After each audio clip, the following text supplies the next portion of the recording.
Hello and welcome to another season of the Hard Folk Podcast. Hope everybody had a great summer. I've done lots of music stuff, more than I expected to actually this past summer. So thanks to everybody for your support in my various projects. Today's show is a great one because we have Malia Rogers on the show. She'll be playing as a part of Friday Night Folk on Friday, September 4th at the Art House Cafe, as well with Woods of Light. He'll also be playing. He was a podcast guest last season on the show, so go check that out as well. And I'm not going to talk a lot about what Malia and I talked about because you just got to listen to it. It's a really great interview. So just here it is. Go listen to this. Malia Rogers, welcome to Hard Folk. Hello, thank you for having me. Thank you so much for joining me. Now you will be playing Friday Night Folk on September 4th at the Art House Cafe. So I'm really excited to see you play that show. What can folks expect from a Malia Rogers show when they go see one? Yeah, great question. I feel like people can expect a heavy dose of vulnerability, I would say. I feel like a lot of my music really centers around the idea of kind of being the first in a room to sort of take my walls down and encourage other people to do the same. So I'll probably tell, some kind of personal stories that hopefully connect with people. I'll be singing about relationships and about grief and about, finding your sense of belonging in the world. And yeah, probably fingerstyle acoustic guitar and clawhammer banjo. And I think I'm just soloing it that night. So that'll be it. Very cool. A heavy dose of vulnerability. Yeah. Um, do you find that vulnerability is kind of a cure? Not a cure, I guess, but just helps to kind of bring people into your kind of songwriting and your art? Yes, I do. I think like I'm somebody who has always really worn my emotions on my on my face physically and on worn my heart on my sleeve, and I think it's taken like time for me in my life to learn how to frame those things as a strength and kind of use that as like a tool for connecting more deeply with people, whether they be, my closest friendships or people who are just meeting me for the first time through my music. I think it is really the secret sauce for me. Yeah. The not Nice. so secret sauce. Now, this isn't your first time playing at Art House Cafe. No. You had a single release party. I guess it was back in maybe the winter or early spring Yes. for your song "Sunlight, a Good Death." So, Yeah. how was the experience for that show? Because that was kind of different. I think it was you had an open mic for that one, It right? was, yeah, it was different. It was a bit of an experiment. So, um, just to, I mean, probably clearly from the title, but Sunlight, subtitle A Good Death, is a song about loss, and it's a song that's like not a sad song about loss. It's more a song about celebrating the impact that the people we love have on our lives, Mm. even after they're gone, and kind of living their values and living with that impact on their lives carrying on in the way that you build community and treat other people and live your own life to the full every day. And so in the spirit of that, I really wanted to try to find ways to like invite community in around that song, because I think loss is something that should be treated communally, and I think is something that's really individualized a lot in our own society, and it can be very Hmm. lonely to grieve. And actually, I don't think it has to be. And I think music also is meant to be communal and meant to be shared. So I put together an event at Art House that was a release show for Sunlight. That was me performing with two of my dearest friends, Emma Beash and Danica Goshalak, kind of singing harmonies for me. We performed Sunlight, and then we performed some other covers and originals that were kind of around that theme of loss and of celebrating life. And then we opened the floor as like a grief and love themed open stage. Interesting. Yeah, and I really had no idea how that was going to go, because it totally depends on who shows up, Hmm. whether they buy into the vibe that you're setting, whether they kind of understand the mission of the evening. And my God, it was so beautiful. I think we had probably 9 or 10 performers all said and done, and people got up and did, original songs that they had written that either, corresponded with grief or love themes or both. People performed covers, people performed beautiful, like spoken word and prose. And it was just such a really gorgeous and receptive, intimate room. And then I overthink everything. So I had like other little activations. I was like, art houses is a great space for multimedia stuff. So I don't think I have it in my office anymore, but I had a like a wall of love kind of. Hmm. Like it was like a poster board that I had, art supplies out and like sticky tack and pins and things, and encouraged people to like either write whatever they wanted to on the board in memory of somebody, or draw or add pictures of the people that they wanted to celebrate that night. And people did, and they contributed, and it was like a really top night for me. It all came together really beautifully. And it was also all a fundraiser for Bereaved Families of Ontario's Ottawa chapter. Oh, okay. I didn't realize that. So it sounds like it was a beautiful night altogether. And, you know, uh, the song really hit me hard because I was listening to your EP in the car the other day, and the last song is Down the Line, and those kind of Yes. are along similar kind of subject matter. So they kind of complemented each other well. Thank you. Is death a common theme in your songs, or is that just kind of what's kind of topical for you at the time when you were writing? I would I would say looking into the future, it'll probably be more of a present theme than in my past writing, just because, I started writing about loss after experiencing it for the first time as an adult a couple years ago. And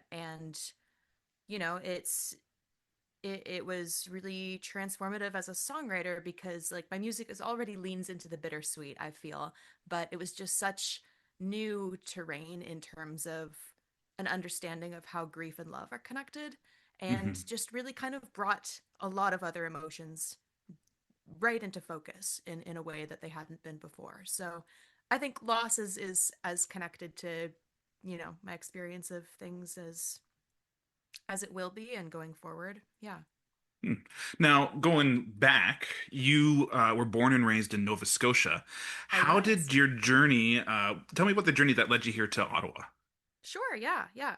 So yes, I grew up in Nova Scotia. I actually lived in Ottawa for a little bit as a kid. Oh, We lived in Craig Henry, I think okay. from when I was like 2 to 4 years old. And we moved to Nova Scotia when I was four.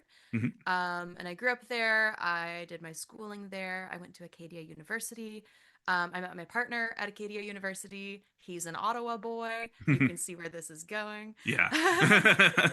Um, but yeah, we both graduated school and wanted to move somewhere that was like, we were earlier in our relationship, and it was like we don't want to immediately move to one or the other's kind of home base. And Hmm. Toronto felt like somewhere that we wanted to, I wanted to pursue more schooling. I did a master's in theater and performance studies. My partner started his career. I started my career, and then the pandemic hit and kind of changed everything. And like brought into focus the need for, one or the other or both of us to be closer to our immediate families. Our community in Toronto kind of dispersed back to their own hometowns at that time as well. Hmm. And so, yeah, we, had a lot of deep discussions and ultimately decided to make the move to Ottawa for, however long. We purposefully didn't really like build out the whole life plan, because we do have, families in different places, and we want to stay part of both of our families' lives and things like that. But we've been here for 6 years, Wow. and we love it, and we've,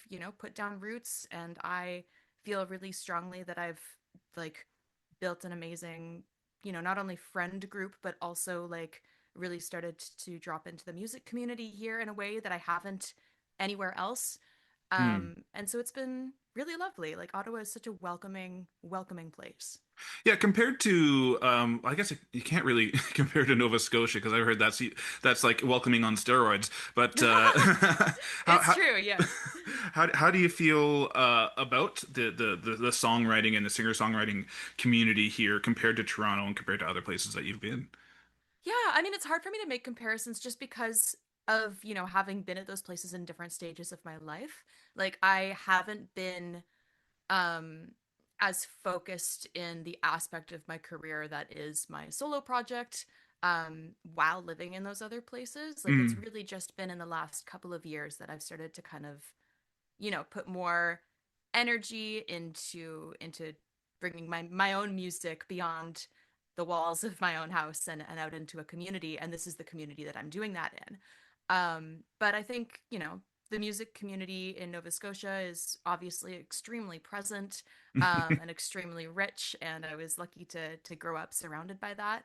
And in Toronto, I was really like largely focused on school and kind of just starting to like branch out into creative communities beyond that when COVID hit. And so, yeah, I don't know. Hard to compare things, Yeah, but I think yeah. everywhere has their strengths and their challenges.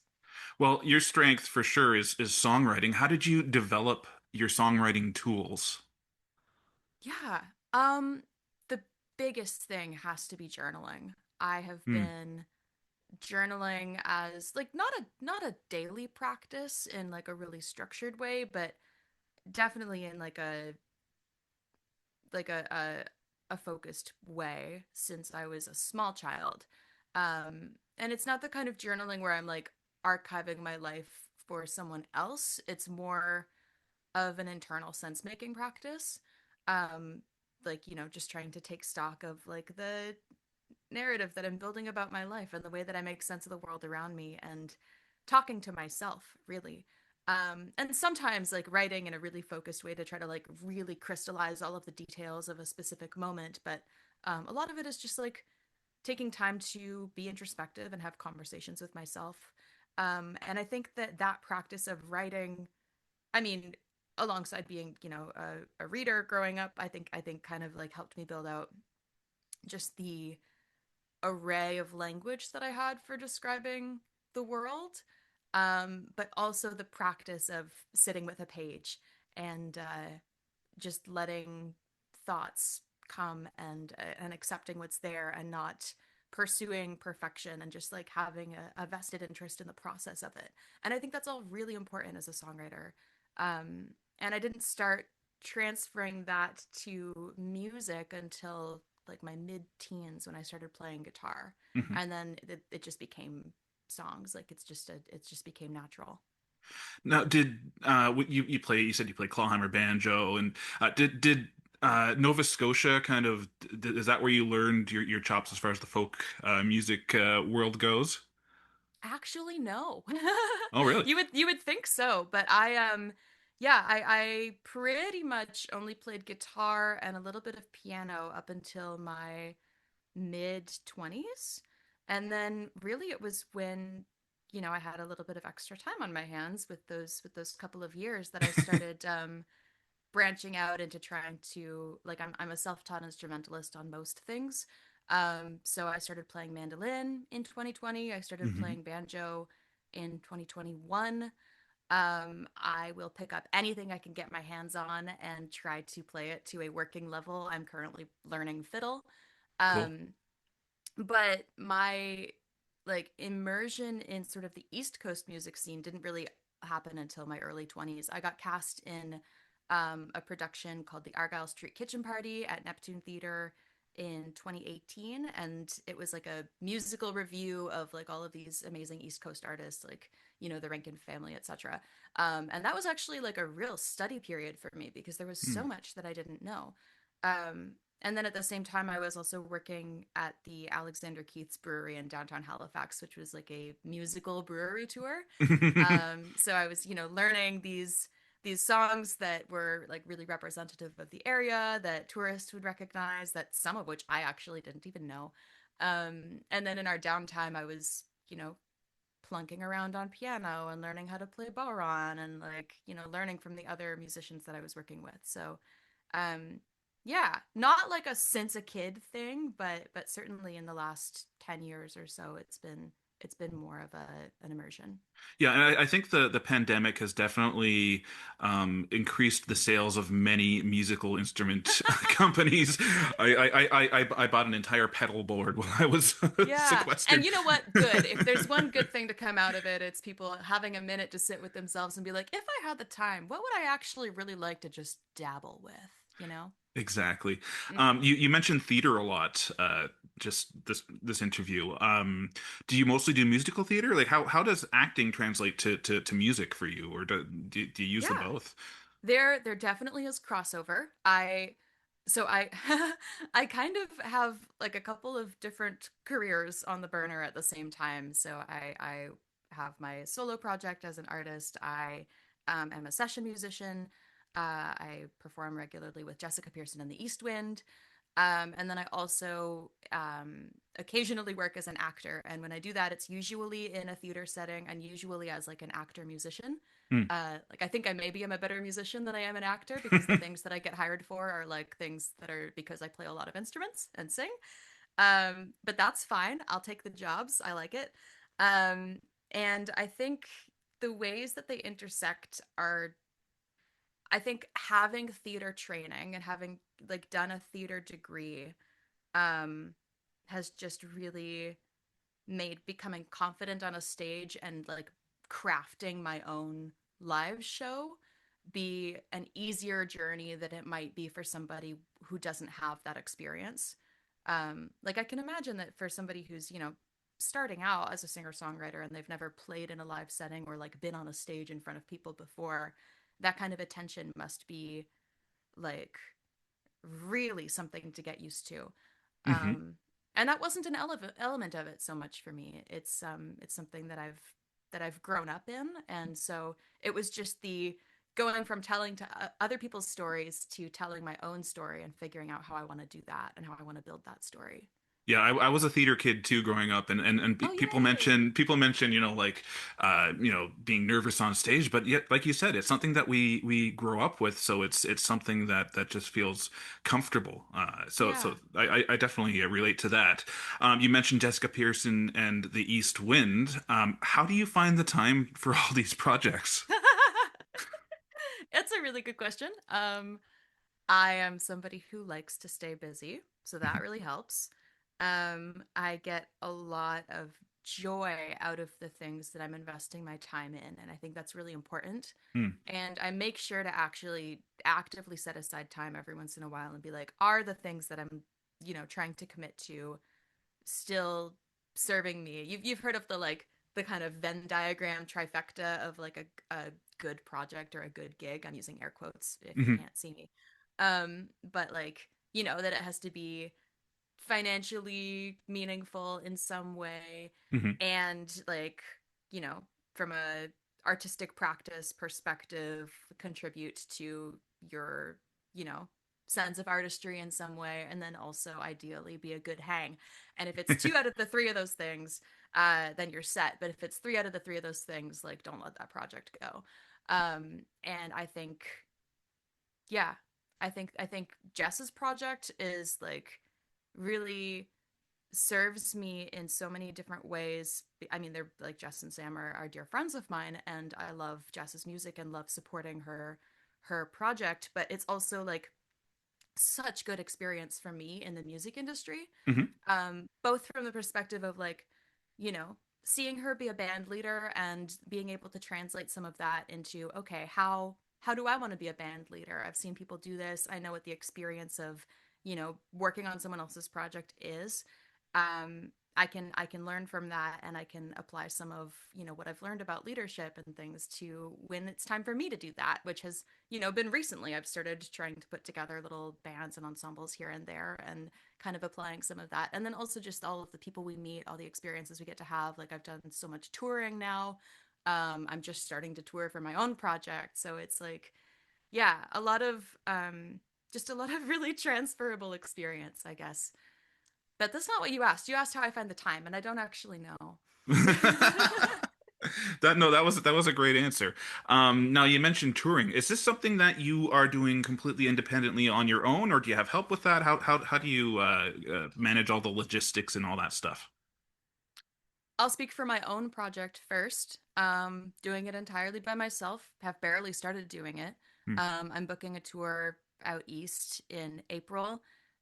So it's, a lot of emails, a lot of communications, making sure that you have all of your assets in places that make sense, making sure that you have videos and recordings that are representative of your configuration and the project that you want to try to sell to people.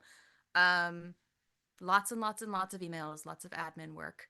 And then just also trying to find ways to make that financially sustainable. And I feel like a lot of it is community reliant. Like I want to play house concerts and I want to play intimate rooms and I want to play small venues. I had an amazing time playing at Redbird here in Ottawa back in June. Hmm. I played at Hudson Creative Hub the night after, opening for the person who had been opening for me, which I was Hmm. like, if that's not folk community, I don't know what is. That's amazing.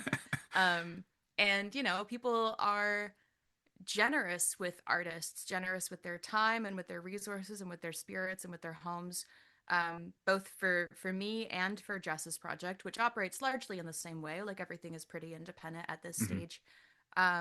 The number of people who have just opened their homes to us and been like, we're going to take care of you guys like you are our daughters this weekend. And you are just going to like receive that love in exchange for the music that you are bringing. And it's just all very symbiotic and very community like oriented and really affirming that that kind of generosity still exists. Yeah, and that must help that must translate to the stage as well, like help you feel more comfortable and help you feel more connected to your audience when you're in a new city. Totally. Yeah, yeah, yeah. If there are people that you're staying with, people that you already see as friendly faces in a crowd, or people who have like brought their friends because now they know you and they're like on in your corner, right? Yeah, it makes a huge difference. Now I want to go to your musical influences. Who really inspires you to get better or to to play more or whatever? Yeah. Well, early influences, probably like Ingrid Michaelson and Florence and the Machine Interesting. and Sarah Bareilles. Like I really started developing kind of a singer-songwriter music taste and like folk pop music taste in high school. Hmm. Um, these days, I mean, well, I've been a Dan Mangan fan for like 15 years. And so he's been an influence for a really long time. Both like as an artist, but also as the way that he presents himself as an artist, like the Hmm. values that I see him leaning into, the way that he conducts his live shows. Um, I'm really inspired by Hosier, likewise, kind of same vein. Um, yeah, I have a lot of influences, and it's so funny because when you ask that question, it's like they all go out the window, you I know? know, I know. It's a hard Uh, question on the spot sometimes. I think if you were like looking at my like, listening history over the last couple of months, it would be entirely left field from that too. I have been Oh yeah? mostly listening to like Irish traditional music for the last like 4 months of my life. I'm super hooked on it right now. I have just started in that period of time like trying to learn more Irish trad music on mandolin and like going to sessions, like participating in like those circles of people who sit around and play trad music for like 3 hours at a time at the back of a bar somewhere. Hmm. It's so fun. It's so fun. For sure. Now I'm gonna put you even more on the spot here.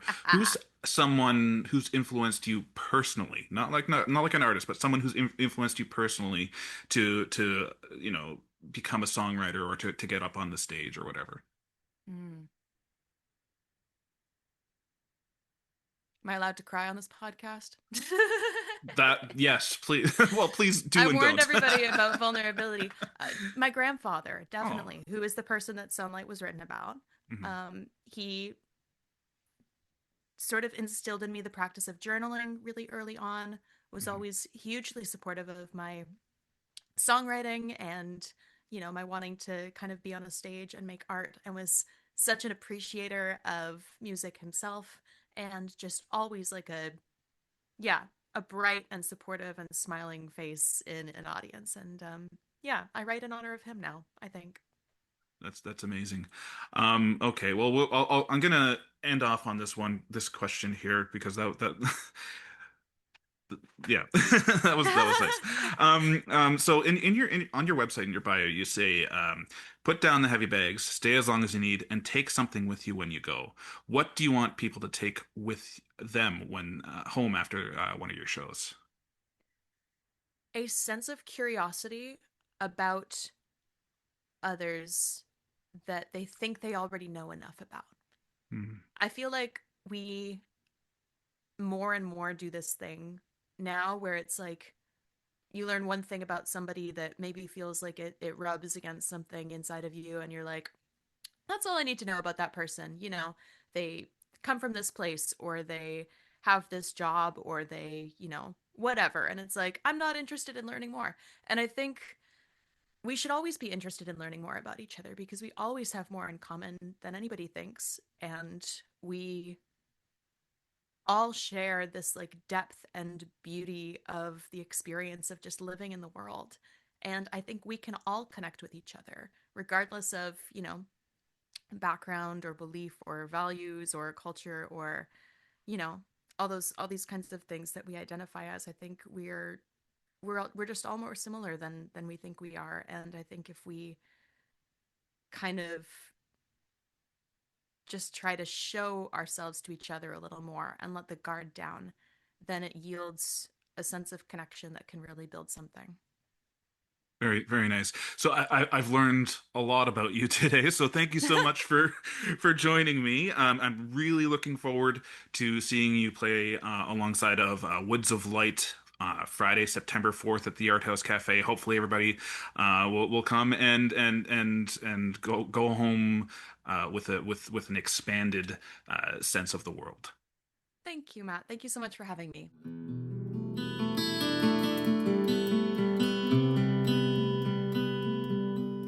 All right, thanks again to Malia Rogers for joining me on the show.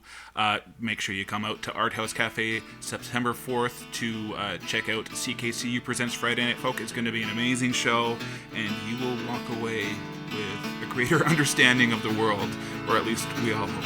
So, thanks for listening. See you next time.